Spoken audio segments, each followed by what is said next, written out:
So hello friends, welcome back to my channel. So आज मैं आपके लिए लेकर आई हूँ नया वीडियो जिसमें मैं आपको बताऊंगी जीसीएस स्केल के बारे में, that is Glasgow coma scale. ठीक है, जो हमारी ग्लासगो कोमा स्केल होती है इसको हम क्यों यूज़ करते हैं? जब भी सपोज कोई पेशेंट है, उसको हेड इंजरी हुई है या फिर कोई सीवियर ट्रॉमेटिक कंडीशन से वो हमारा हॉस्पिटल पे आया हुआ है, तो हमें क्या करना है, उसका ऑल्टर्ड लेवल ऑफ कॉन्शियसनेस है, उसको चेक करने के लिए जिस स्केल का हम यूज़ करते हैं उसको हम कहते हैं GCS scale, that is Glasgow coma scale. So GCS scale के बारे में जानने के लिए आप लोग को इस वीडियो को पूरा देखना पड़ेगा। अब हम पढ़ेंगे जीसीएस स्केल के बारे में, जिसको हम ग्लासगो कोमा स्केल कहते हैं। इसका नाम ग्लासगो कोमा स्केल क्यों पड़ा? क्योंकि जो इसकी डिस्कवरी हुई थी वो कहाँ पे हुई थी? ग्लासगो एक कंट्री है जो कि स्कॉटलैंड में है, वहाँ इसकी डिस्कवरी हुई थी, इसलिए इसका नेम पड़ा ग्लासगो कोमा स्केल। इसका पर्पज़ मैंने बता दिया है कि इसका यूज़ हम क्यों करते हैं। इसको हम न्यूरोलॉजिकल असेसमेंट के लिए, मतलब कि जो न्यूरोलॉजिकल फंक्शनिंग कैसी है उसको चेक करने के लिए हम इस स्केल का यूज़ करते हैं। हम ऑल्टर्ड लेवल ऑफ कॉन्शियसनेस को चेक करने के लिए जीसीएस स्केल का यूज़ करते हैं। ठीक, तो देखिए, अब सबसे पहले इसमें हमारे 3 रिस्पॉन्सेज आते हैं। सबसे पहला आता है हमारा आई रिस्पॉन्स, सेकंड आता है वर्बल रिस्पॉन्स एंड थर्ड हमारा आता है मोटार रिस्पॉन्स। ठीक है, EVM 3 तरीके हैं इसको लर्न करने के। EVM जैसे हम कहते हैं ना इलेक्ट्रोवोटिंग मशीन, तो वैसे ही तुम याद करो, जो तुम्हारी जीसीएस स्केल है उसमें 3 पैरामीटर आते हैं। EVM इलेक्ट्रोवोटिंग मशीन, ई में हम क्या देखेंगे? आई रिस्पॉन्स देखेंगे। ठीक है, और वी में हम क्या देखेंगे? Verbal response.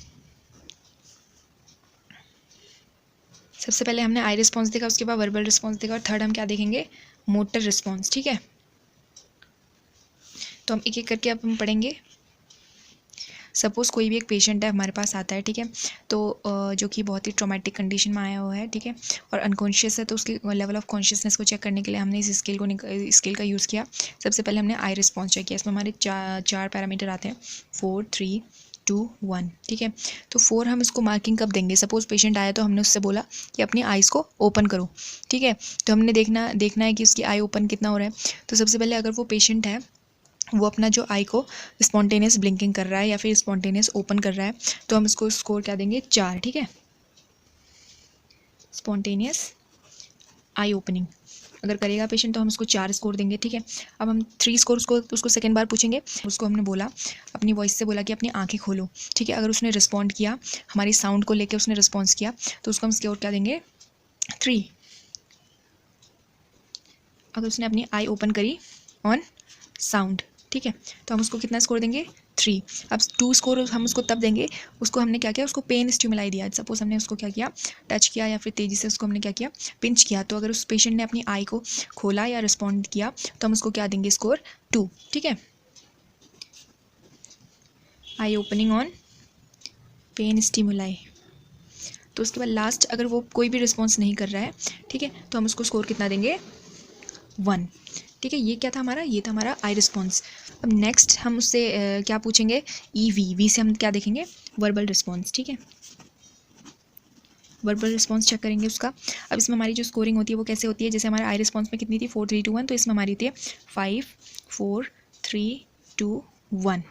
ठीक है, 5, 4, 3, 2, 1 ये हमारी क्या होती है? वर्बल रिस्पॉन्स में जो हम चेकिंग करते हैं वो हमारी होती है 5, 4, 3, 2, 1। ठीक है, जो वर्बल रिस्पॉन्स को चेक करने के लिए हम क्या कहेंगे? पेशेंट से बोलेंगे कि तुम्हारा नाम क्या है, तुम इस वक्त कहाँ पर हो, मतलब उसका हम ओरिएंटेशन चेक करेंगे। ठीक है, टाइम, प्लेस, पर्सन, मतलब क्या नाम है, कहाँ पर हो। ठीक है, टाइम पूछेंगे, डे पूछेंगे, डेट पूछेंगे। अगर वो पेशेंट ओरिएंटेड है तो उसको स्कोर कितना देंगे? 5 देंगे। ठीक है, अगर पेशेंट क्या है? ओरिएंटेड है टू टाइम, प्लेस, पर्सन, तो हमने उसको स्कोर कितना दिया? 5। ठीक है, अब सेकंड हमारा क्या आता है? अगर पेशेंट कंफ्यूज्ड है, ठीक है, अगर पेशेंट कंफ्यूज्ड है तो उसको स्कोर कितना देंगे? 4। कंफ्यूज मतलब वो बता नहीं पा रहा है कि वो कहाँ पर है, कैसा है। ठीक है, तो हम उसको स्कोर कितना देंगे? 4। अब 3 स्कोर उसे कब देंगे? जब वो इनअप्रोप्रिएट वर्ड्स का यूज़ करेगा। तो फिर हम क्या करेंगे? हम उससे कुछ भी पूछेंगे और वो इनअप्रोप्रिएट वर्ड्स का यूज़ करेगा, मतलब कि कुछ भी बोलना चाह रहा है, जैसे कुछ भी बोल रहा है बट वो हमें क्या हो रहा है? समझ में नहीं आ रहा है, कुछ भी बिना मतलब की बात कर रहा है वो। ठीक है, तो उसको स्कोर कितना देंगे? 3।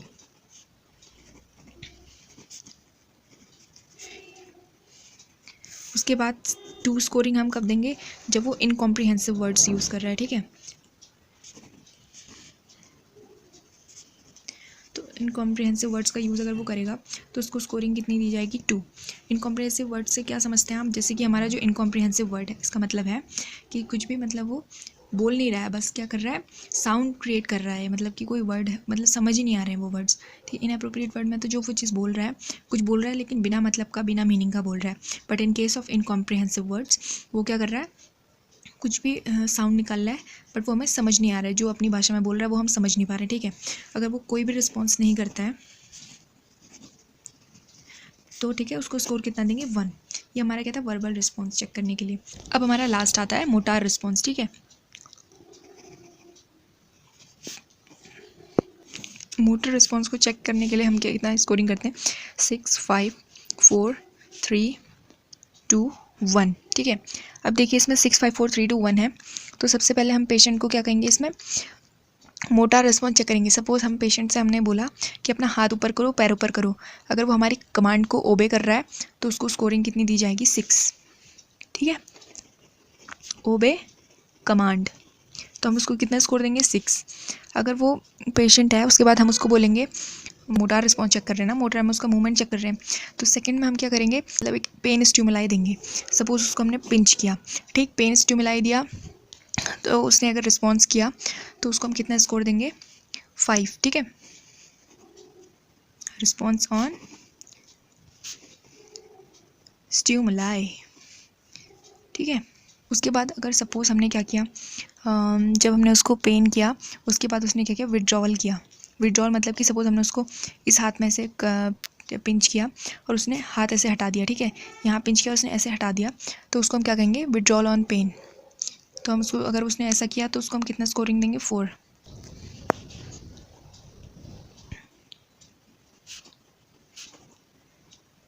नेक्स्ट हमारा आता है थर्ड, हम उसको थर्ड स्कोरिंग कब देंगे, जब उसका क्या है, डीकॉर्टिकेट पोजीशन हो रही है। डीकॉर्टिकेट मतलब कि एबनॉर्मली क्या कर रहा है, फ्लैक्शन कर रहा है। ठीक है,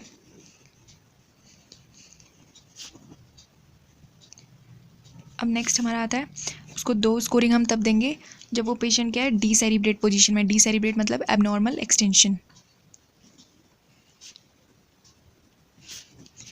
या फिर एबनॉर्मल एक्सटेंशन। ठीक है, तो अगर वो डीसेरिब्रेट पोजीशन में, एक्सटेंशन में हाथ उसके एक्सटेंड होंगे, बट कॉर्टिकेट में हाथ क्या होंगे, अंदर होंगे। ठीक है, कॉर्टिकेट में जो बॉडी होगी उसकी पेशेंट की वो हमारी फ्लेक्स्ड रहेगी, बट इन केस ऑफ डीसेरिब्रेट जो हमारी बॉडी रहेगी पेशेंट की वो एक्सटेंशन में होगी। ठीक है, अगर वो कोई भी रिस्पॉन्स नहीं कर रहा है तो हम उसको स्कोरिंग देंगे 1।